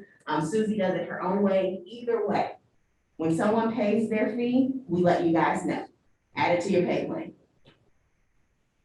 We will no longer accept any late pay claims. This does not happen often. Most of you are awesome. You turn it in on time. Thank you for that. But no, we cannot accept the late pay claims. It throws everything off. Just don't. Just turn it in on time. I send a reminder on Monday. I send a reminder on Thursday morning. Again, most of you are really great at it. There have been just one incident since I've been here, and that's only been 6 months. Also, if you are needing to know how many hours you have for that pay claim and scheduled to drive, you'll click these 4 boxes. If you do not click those 4 boxes, you're going to get an inaccurate number.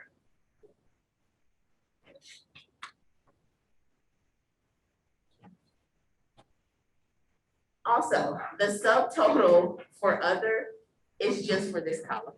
So some of you have decided to put your complete subtotal for your whole pay claim right here.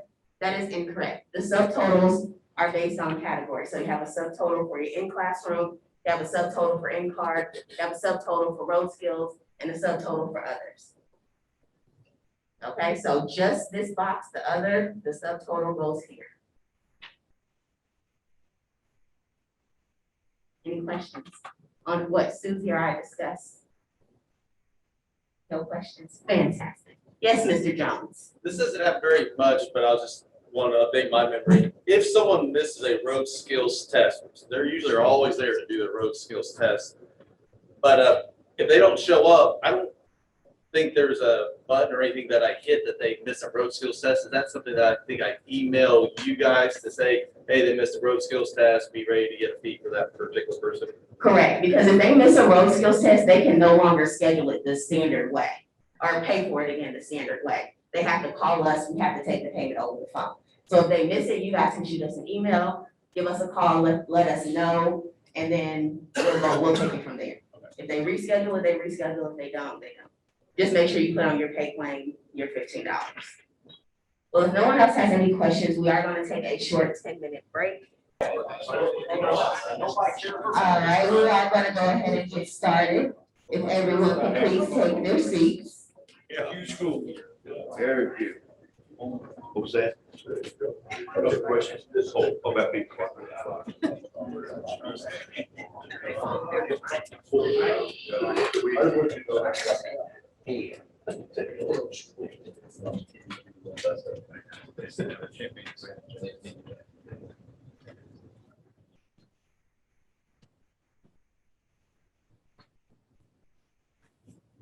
Okay, so I'm up here to talk about the uncomfortable stuff, the stuff that nobody wants to talk about, the stuff that we play like does not exist, but it definitely does.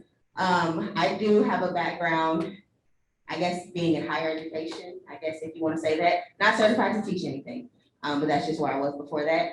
So just talking today a little bit about soft skills and implicit biases, because we have run into this, you guys being instructors, we take the phone calls, we take the complaints, we take the emails. Talisa does a lot of talking parents down, a lot of researching to see what the actual issue is, and it takes a lot. So we're going to try to address it. Hopefully we can change it so that it's not an issue. Notice I said change it, not change you, so don't get offended, okay? So the top 10 soft skills, you have your communication, which we've been talking about the entire morning, your self-motivation. We have leadership, your responsibility, teamwork, we are all a team, we are all driver education, problem solving, decisiveness. Some people can't make a decision. Ability to work under pressure and time management, you guys do that every single day. Flexibility, negotiation, and conflict resolution. So I'm gonna talk a little bit about each of these. If you have questions, please raise your hand or put it in the chat, and Talisa or Susie will stop me. Okay, so how do I apply soft skills as an instructor? It's not what you say, but it's how you say it. Your notifications and giving us a heads up. Most of you give us a heads up for vacation and you're ready and willing to give us that one, but if you have a scratch on your car, you're not that inclined to give us a heads up about what happened. And then you come and bring your car or you trade your car, and then we're looking at nicks and dings and things like that. Just communicate with us. Let us know what happened. Desiring to do a good job, self-motivation.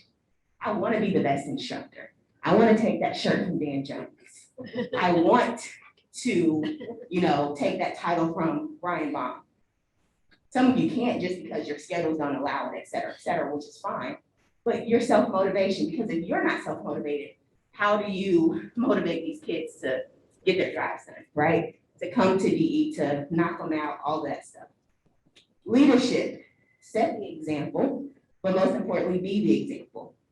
I heard someone talking earlier about, being an older instructor is a blessing and a curse because you're breaking your old habits so that you're not teaching them to students as you're learning, different rules and everything from the BMV.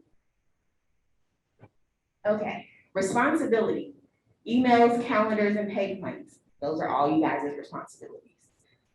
With pay plans, only thing I want to do is print them, add up your numbers, run your reports, and send them in. That's all I want to do. And you guys help me doing that by doing what you're supposed to do.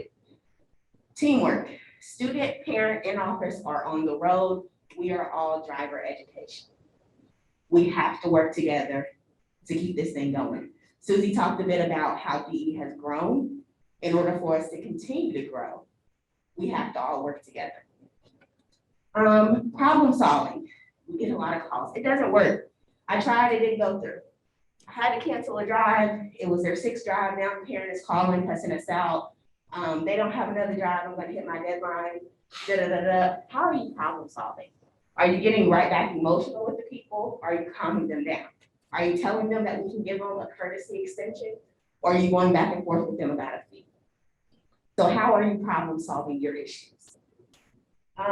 Decisiveness, pay attention. Please, please, please pay attention. We talked earlier about checking the permit. I've gotten a call and saying, well, my student's permit has been expired. And I'm like, huh? Yeah, probably since their 2nd or 3rd drive, but the instructor didn't say anything. So now we have students that are driving on an expired permit. All they have to do is go to the DMV, get it removed. Please be sure you are checking your student's permit. Also, checking your student's name, checking their permit, checking their name against your calendar. Check their whole name. There are a ton of people named Campbell. Never even heard of this name before I got here. Now it's like 6 girls on you guys' roster. Check the first and the last name. Make sure you're driving with the correct student. Make sure you are on their actual profile. You decide not to, oh, that's an ID. Make sure you're driving with the correct student. And then also, if you decided not to view the student's account students account for fees before completing that 6 drive. How many students don't check it at all? Just straight up. Don't check the account to see if the student has fees. Nobody admits it, but it happens. So please check the student's account. Make sure there are no fees on there. If there are fees on there, they cannot complete their 6 drive. From my understanding, this is not new. Just please make sure you're checking. Ability to work under pressure and time management. Talisa and Susie alluded to our 500+ student wait list. That was a lot of pressure to me. I got here and I'm like, Talisa, oh my God, why are there so many students on the wait list? Talisa's even killed. She's like, it happens. This is how, the rotate. And as Susie and I are freaking out, like, there's too many people. Susie's calling you guys. And I'm like, oh, so many students. How are we working under pressure? Are you guys cracking? You don't seem to be cracking. But are you guys cracking under the pressure? Are you able to help out? Are you able to add one more drive? It may not be, one more drive may not be a big deal to you, but it may help out our wait list a whole lot. Are you able to squeeze in another drive? We're not gonna beg you and ask you because we don't inconvenience you, right? But if you have time, we would appreciate you adding to your calendar. Helping out at another location. Are you flexible? I know there are some rules in place to where you guys are not able, if you are a Mooresville instructor, you may not be allowed to help out at Avon. I get it. But when those calls are placed for you to ask to help out at a different location, are you willing? Some of you are able, but are you willing? So your flexibility. And then your last one would be your conflict resolution, which you guys kind of talked about earlier. Anxious students, you guys get a lot of those. Angry parents, you guys get a lot of those. Late cancellation and no-shows, no one likes them. It's extra paperwork for us. It's extra paperwork for you guys. No one likes them. But we all are all working together to resolve that conflict. All right, so no questions on soft skills. I'm going to implicit biases.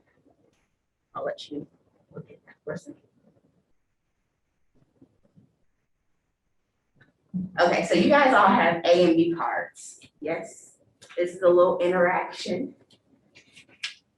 Okay, perky in your seat. Get your A and B cards. Everybody happy? So people on Zoom, can they write A or B if they have paper, or the right hand and left hand? Yeah, play along. The people on Zoom, if you have something you can write A or B on, or you can use like left hand for A, right hand for B. It's really lighthearted. I'm not keeping score or anything like that. But this is called,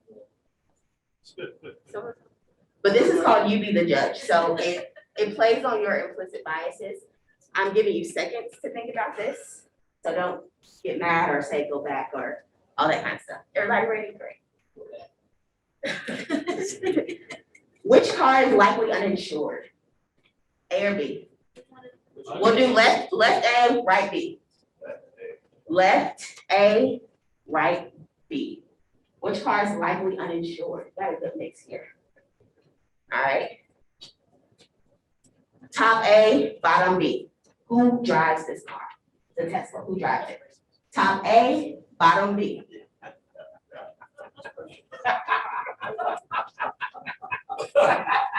Which one is gay?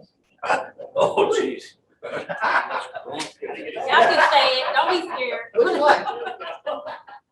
All right. Which one is a convicted felon?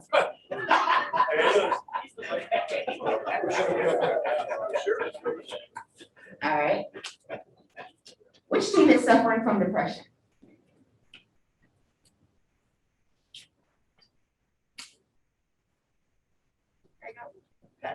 You there? Which person can't drive?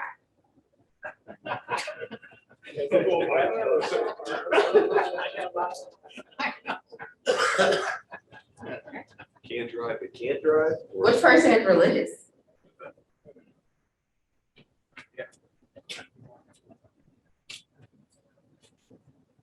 Which neighborhood is more dangerous?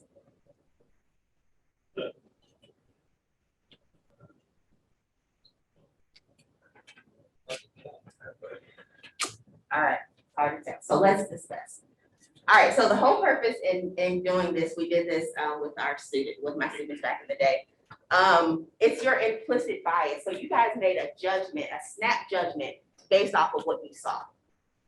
A lot of it, you guys were laughing, right? And it was lighthearted. You didn't take it very seriously, but at the end of the day, it's not funny.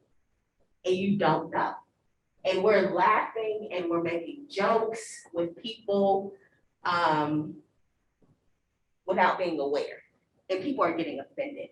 We live in a cancel culture society, right? People are carrying offense like a Gucci bag. Like it's always on them. Don't get caught slipping. That's all I'm saying. This one, so I've seen a lot of A's for this one. And again, it's an implicit bias. And I chose this one particularly because I thought it was stupid. But I encountered this in South Carolina. It was a white young lady, a black young lady. The white young lady said to the black young lady that she didn't look like she drove a Tesla. She said the guy that looked like the top, the suit guy, she said, oh, I thought that was his car. And I thought that was the dumbest thing. And I was on vacation, so I didn't have time to break it down for her. But usually if I have time, I will. So if you have any questions about any of this, I'm the person to ask. Which one is gay? This is huge right now. LGBTQA+, I think I have everything correctly. But it's huge right now and you don't know. The guy on the left is actually gay. It's Carl Nassib. He's the first gay NFL player, outed NFL player. Plays for the LV Raiders. But if you look at him, you may not know. And you and your student are in the car and you're chopping it up and you see a guy walk like this walk by or like the guy on the right walk by and you're like, oh, he's so gay. You don't know if your student's gay. You don't know if your student's parents gay. You don't know if it's a sensitive topic. You don't know if they're super religious. Now you've offended them. They're not going to say anything to you. They're going to call 759-5560, right? And we're going to have to hear. And we're going to try, Susie and I are going to try to de-escalate it. And if we can't, we're going to send it to Teresa. And then she has to deal with it. All because you just made a small comment. You thought it was harmless. You thought it may have even been funny. But the thing is, you're offending someone and you don't even know if it's true. It's your own implicit, your personal bias. We all have them. I don't want to go into that one. And then as far as this person that can't drive, I say this all the time when I'm driving. See a type of person or the type of car, oh, they need to get out of my way. Oh, people, move out of my way. Why are you in the passing lane? Get over. As I'm teaching my 16-year-old nephew how to drive, I can't say those things. You know, I can't say old people can't drive. It's like, oh, that's like ageism. You can't say that. Well, you're right, sir. But again, we don't know if that kid has an old grandparent that's been accused of not being able to drive. You don't know if they're going to get offended by that. You simply do not know. So refrain from it. Refrain from having that conversation. Talk about sports. Talk about what car they're going to get when they graduate driving school. Talk about, I don't know, if they're going to add seat covers or steering wheel covers or, I don't know. But talk about something that is less offensive. If you're driving through neighborhoods, you can't turn into a neighborhood and say, well, don't go through this neighborhood because it's ghetto or because it's trashy. Or we're going to pass this area because it's a little ghetto. They may live there. You don't know. Their parents may live there. Their aunt and uncle may live there. Now you've offended them. Now they don't want you here with us. They want you fired. just because of something you said. So do implicit biases have a place in the workplace? Why or why not? And this is your time to speak. Does it matter, and must you change your being? Must you change who you are to work at CIS? Can't make it a personal thing. Can you say that louder, please, Lovejoy? Can't make it a personal thing. This is, you're not here for personal reasons. You're here because you've chosen to drive students. So whatever their angst are, whatever their deal is, taking this personal means that you're inviting them over to your house and you're making a relationship. This ain't personal, this is your job, this is your business. So drive the car, teach the children. That's it. That's it. Conversations though, you know, the earlier conversation, you said, you know, you should only be about 5 or so, maybe 10 minutes of conversation. I'm gonna tell you right now, that's too hard to sit in the car with a strange kid. And that kid, if you're a stranger to that kid, I've had conversations with Talisa about parents wanting to drive with me. I don't want no damn parent in the car with me. Because then but things can go wrong. You know, so when you start saying, like your bias thing said, start saying dumb stuff, that's gonna lead to a dumb conversation that you don't wanna have. It does. So it ain't personal, it's business. And then it also, it doesn't just affect Jeremy Bell. If Jeremy Bell has a slip up and says something, Jeremy Bell's out at whatever his area is, now Jeremy can't drive. Now we have to reschedule his kids, so that's more on Susie. Now we have to put them in a special section and make sure that we're not forgetting about them, or we have to keep track of them. Then I have to email the roster with some fancy words to try and not get cussed out of saying, you know, what happened, but what, I can't say what happened, you know, trying to get around it. So now we're going through all of these steps because you couldn't keep your mouth shut. Okay? And you don't have to change, like what Joy said, it's not personal. You don't have to change who you are. If you don't like gay people, that's on you. You may be missing out on some great people, but that's on you. If you don't like Black people, that's on you. You definitely missing out on this magic. But it's on you. That's your personal opinion, and we don't care. Your kids don't care. Their parents don't care because you don't even have to say it.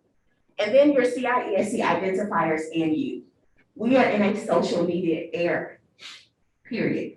Something spreads like wildfire. You said it, someone else typed it, they recorded it. Before you even know, it's back to us and we're dealing with it. We're fielding parents. Before you even know, we always email you guys and ask you what happened or call you and ask you what happened. But if you're driving, you can't take that call.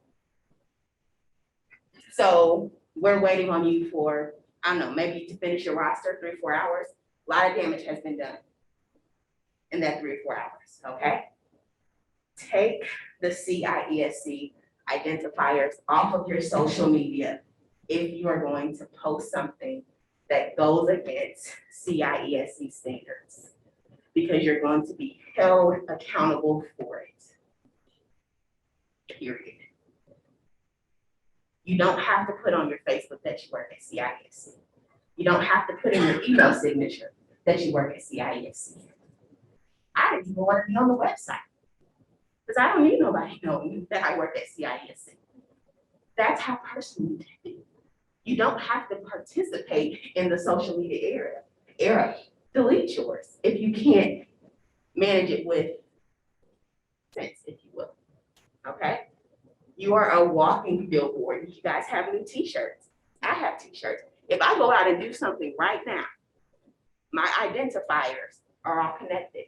My car says Alpha Kappa Alpha on it. If I do something reckless, I'm like, oh, I saw one of your sisters and she did it. I have on a driver ed safety t-shirt. If I go and do something reckless, they're gonna like, oh, where's driver ed safety? They're gonna email somebody, they're gonna call somebody. Remove your CISC identifiers. It's the safest way.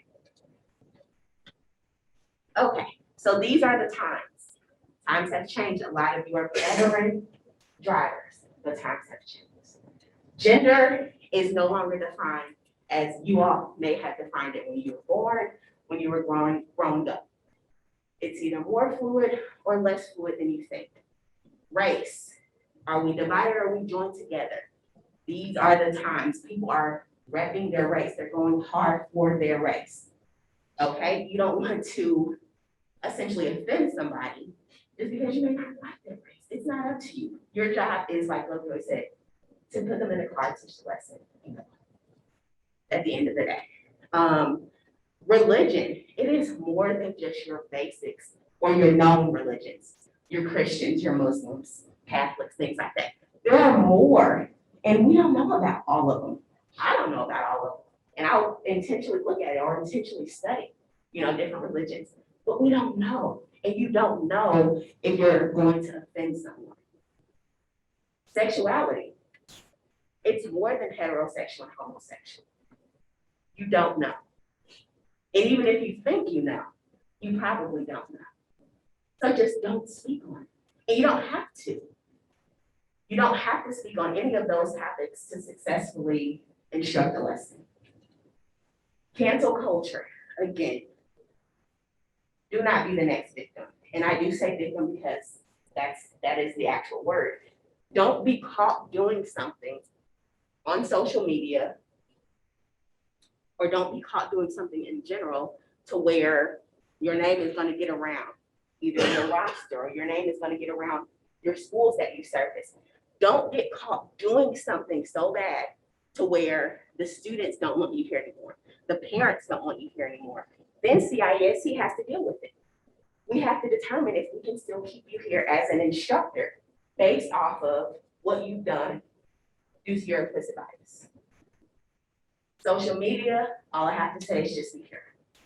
Be careful what you post. Be careful what you share. Just be careful. Again, take off those CISC identifiers. You don't have to put your real name on social media. You put your initials. If Pat's on Facebook, he can put PC. His students will never know. Post what you want, it'll never come back to you. And then cell phones. We mentioned this earlier, but there's always someone with a cell phone. They're either recording or they're watching. We had a woman call and swore she had a dash cam video of one of you all on the highway. That was what Talisa was speaking about. Of one of you all on the highway and you cut across all the lanes of traffic. Our response, send the video. You have a complaint? Validate. She never sent the video, so we never go about your day. But just know people have time and they are wanting people canceled. They want them out. I seen car number 175. He didn't come to a complete stop. What are you going to do about it? This car was in the passing lane. They went around my farm equipment, and that's not right. What are you going to do about it? And they want you guys out of here. They don't think that you deserve to be instructors anymore. That's the cancel culture society that we're living in. Okay, so just be careful out there. Times have changed. Offense is real, and everything is recorded. So in conclusion, or little takeaways, use your soft skills that we talked about. Watch your voice and watch your tongue. You can't talk to people any kind of way. I'm one of those people. You can't talk to me a different way and expect everything to be copacetic. It's not going to be. I don't tend to go off on people. That's just how I am. Oh, but the response is not going to be there, right? I'm nice to you, you be nice to me. Everyone's going to need a little help with something, whether it's administrative or whether you need me to do something. But everyone's going to need a little help with something. Susie needs help. I need help. We work it out. And then use your organization and planning tools. Those are you guys' calendars, your note boxes. Please use all of those. They make everything easier. Again, check your social media profiles. Where they please check your social media profiles. That includes your LinkedIn. Some of you have them all connected.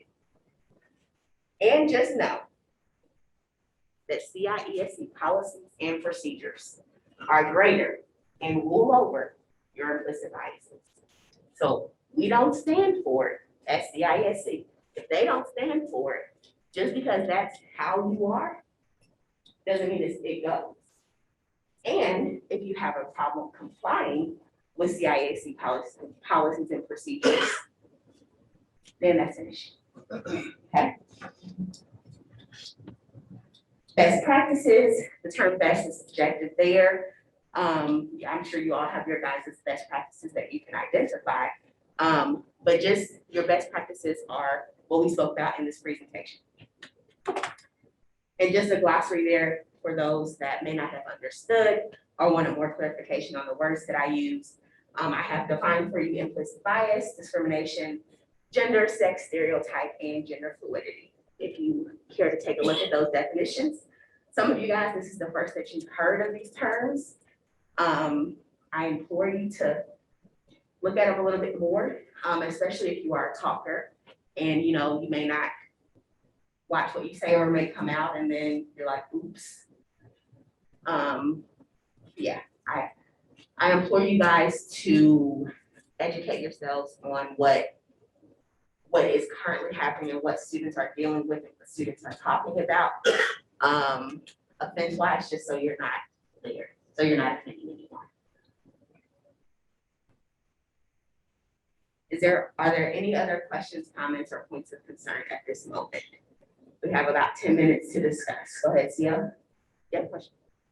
Oh, are there any questions on Zoom?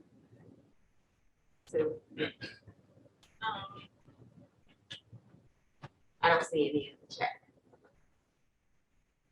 Not about this. Not about Fantastic.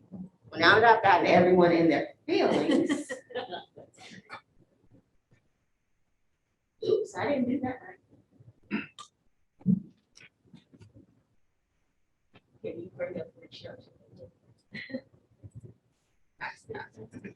Yeah, I stopped this year. There we go.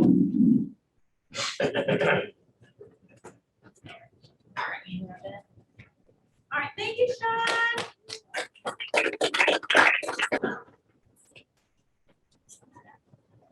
Just go over some program updates for you. We are hiring for instructors, specifically in the Avon, Plainfield area, Brownsburg, Franklin Central area right now. We started our instructor certification course April of last year, I believe. It's been doing very well.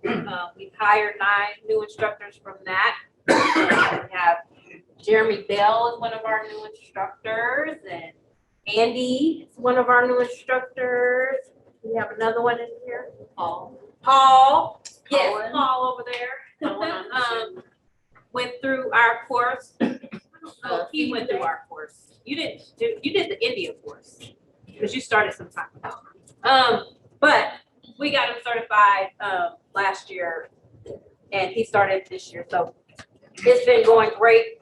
The cost for that instructor course is $250. That covers the online coursework. They observe with an instructor for 20 hours. That is at no cost. Like, we don't pay them for their training. So to get more instructors on board, what I've proposed is if they are hesitant about the $250 up front and we need them in a particular area, we will waive that until their first paycheck, and then we'll start getting that back.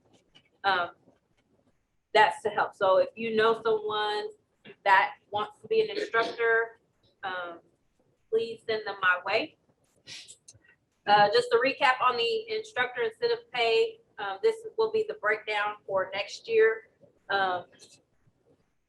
or for July of next year.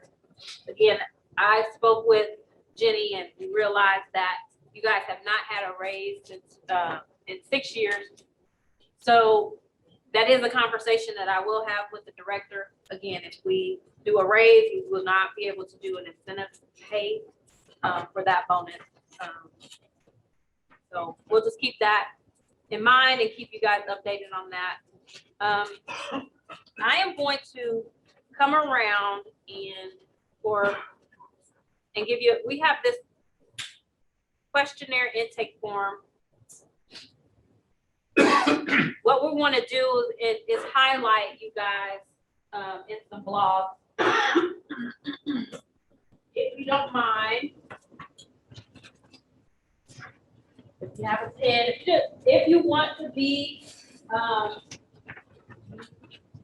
featured in a blog, if you can just fill out a few questions, we'll get pictures, updated pictures of you, with information. Fill it out now, later. Whatever you choose.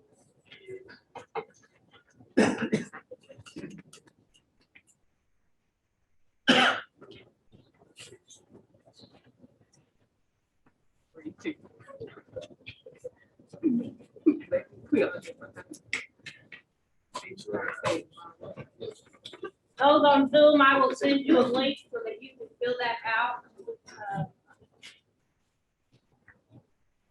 At your leisure, again, it does not need to be turned in today. You can take it.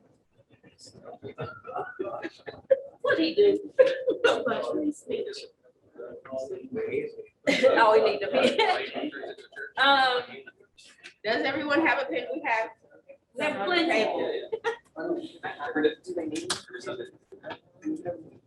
Raise your hand if you need a pen.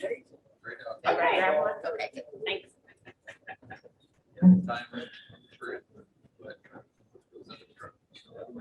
I will try to put, can you put the chat?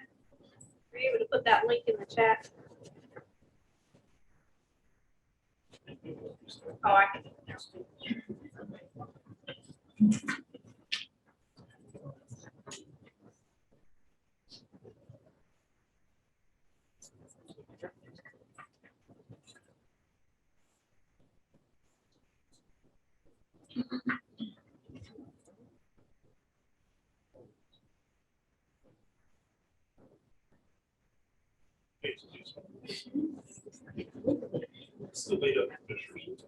Right now, the wait in Fishers is probably 4 weeks, so they're not waiting long at all.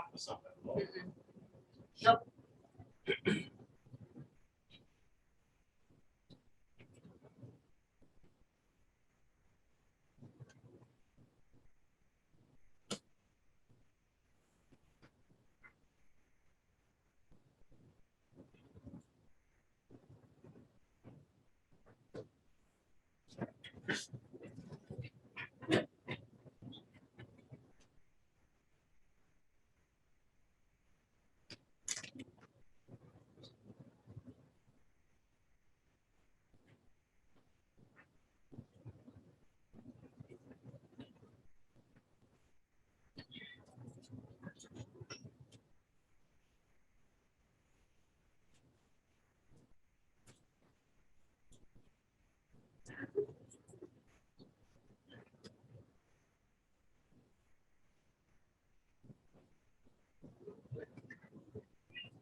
So just a reminder that license renewals are next year. So they will start March. Yeah, March. That's when they'll start accepting new applications. I think the new law has changed that you will not need a doctor to sign the form, but a nurse practitioner would be good, or anyone like that. Before it was just the doctor. I think that was the only change. They were trying to take out the letters of good moral character and other things, but that didn't fly. That didn't fly. It did not fly. They were like, we're gonna keep that in.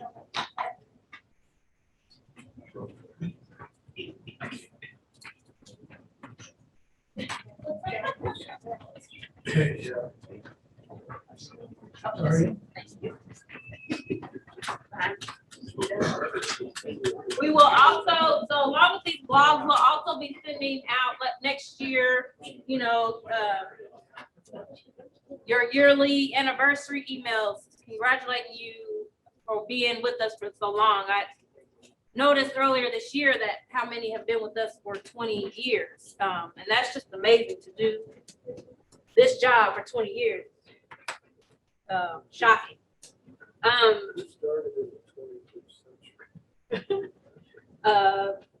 Both the campus been with us for a while. I don't know if it's 20 years, but it's been a while. Yeah. You did? Yeah. That's great. This before the end of the year, our plan is to roll out a new DESIS. I know we say DESIS a lot, and some still may not know, but that does stand for Driver Education Student Information System. So whenever we say DESIS, that's what it is, our student information system, where they pay, grades are inputted, registered, and all that good stuff. So I did want to show this quick video on what that new system will look like.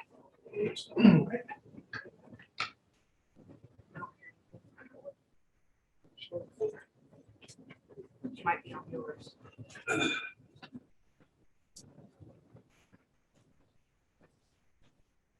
The iPad, sorry.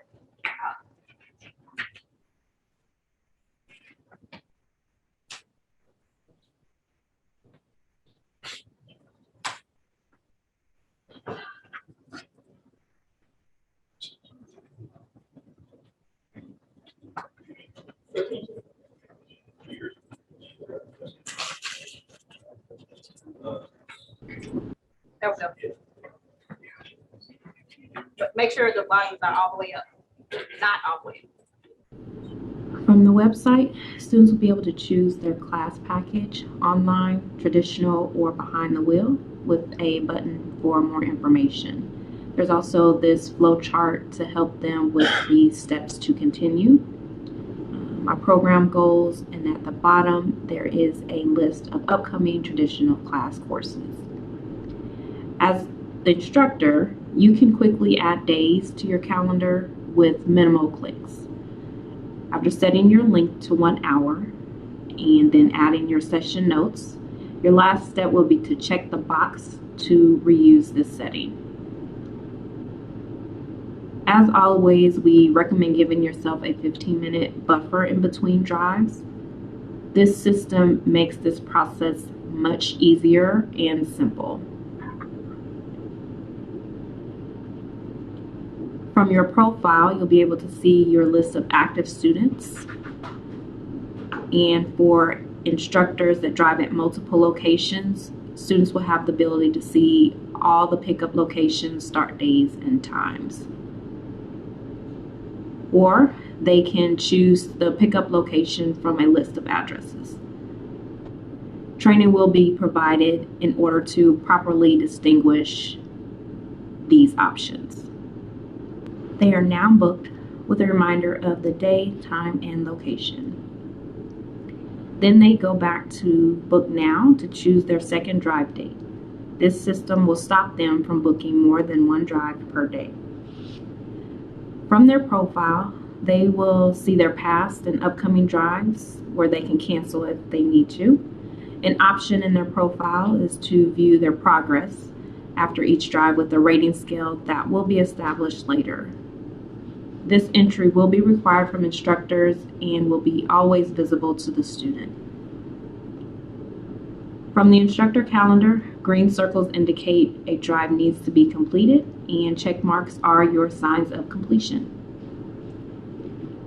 From your roster, you can view all of the students' history, including paid or unpaid fees.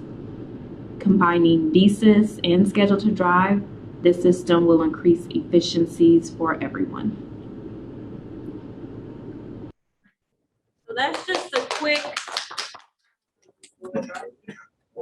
We are working on that. We are hoping to have it out the end of November. What will need to happen is we'll have to halt everything for at least 3 days, probably 4. That means no driving, no enrolling, no anything while they transfer data from one system to the next system. But we're hoping that this will, so we're putting everything together. You don't have to go to DSIS to put in your road skills grade, then go to schedule to drive to book your drives, but then the kids can't book the road skills test in there. All of it will be done. You can build your road skills test times and dates in there, so the student will be able to book their road skills test there. After their 6th drive, so they'll see the calendar. The kids is on the 3rd drive. They'll see that you have a road skills test next Friday. They won't be able to book that. After their 6th drive, they're marked pass. That's when, and they paid that fee. That's when they will get the ability to book that road skills test. So it'll be possible that if they paid and everything, they finished today, paid, they would be able to do their road skills test tomorrow. So that no more waiting 2 or 3 days to be assigned to an instructor. It eliminates all that. So we're excited about it. It's taken a lot longer than we were promised. We were promised that this would be done in March. Then we were promised it would be done in July. So now I'm pushing for them to get it done by the end of November. I'm hoping the week of Thanksgiving, that's why everybody's probably out anyway. So we'll just say that we're done that week. So schedule the drive, won't be utilized to everything through. Yep, we do everything. The payroll will be done through this as well. So like you will be able to see if a student paid, you'll get paid that $20 when that fee is paid. No more emails saying, hey, this student has paid the late fee. Go ahead and add it to your pay claim. We won't need to send that anymore. It'll be a lot more automated. Is this link maybe on somewhere, like a training? So this right here was just something that I could show you today. We'll definitely need to have training. We'll have live stream training because it's really, if you're familiar with Schedule to Drive and how to book that, it should be pretty simple. It's more so on our end where we need most of the training, but we'll definitely have training Zoom, or we'll have an in-person training, handout, everything. So we definitely.